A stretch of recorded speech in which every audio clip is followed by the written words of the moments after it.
तुमचाही पती घर खर्चाला दिलेल्या पैशाचा हिशोब तुम्हाला मागतोय आणि त्यामुळे तुम्हाला असं वाटायला लागलंय की पती तुम्हाला त्रास देतोय, तर थांबा. सर्वोच्च न्यायालयाने नुकत्याच दिलेल्या एका निकालात असं म्हटलंय की पतीने पत्नीला घर खर्चाचा हिशोब ठेवायला सांगणं ही क्रूरता ठरत नाही.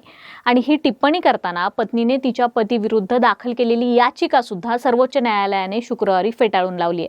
सर्वोच्च न्यायालयाने असं देखील म्हटलंय की एखाद्या पुरुषाने आपल्या पत्नीला घरातील सगळ्या खर्चाचा हिशोब ठेवायला एक एक्सेल शीट तयार कर असं म्हणणं ही क्रूरता ठरत नाही. तसंच पत्नीनं पतीविरुद्ध दाखल केलेला FIR रद्द करताना न्यायालयाने असंही म्हटलंय की अनेकदा असं असतं की पुरुष हे स्त्रीपेक्षा जास्त कमवतात, त्यामुळे ते आर्थिकदृष्ट्या वरचढ ठरतात.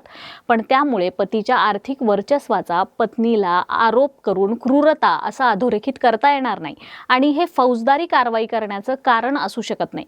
न्यायमूर्ती BV नागरत्नन आणि R महादेवन यांच्या खंडपीठानं असं म्हटलं की वैवाहिक तक्रारी हाताळताना न्यायालयांना अत्यंत सावधगिरी बाळगावी लागणार आहे. अशा वैवाहिक तक्रारी घेऊन कोणतीही पत्नी माझ्यावर अन्याय होतोय म्हणत चुकीच्या न्यायाची अपेक्षा धरू शकत नाही. अनेकदा अशा घटना घडतात, त्यावेळी योग्य आणि विचारपूर्वक न्याय देणं गरजेचं आहे असं देखील न्यायालयाने यावेळी नमूद केलंय. त्यामुळे आता तक्रार करताना महिलांना सावधगिरी बाळगावी लागणार आहे.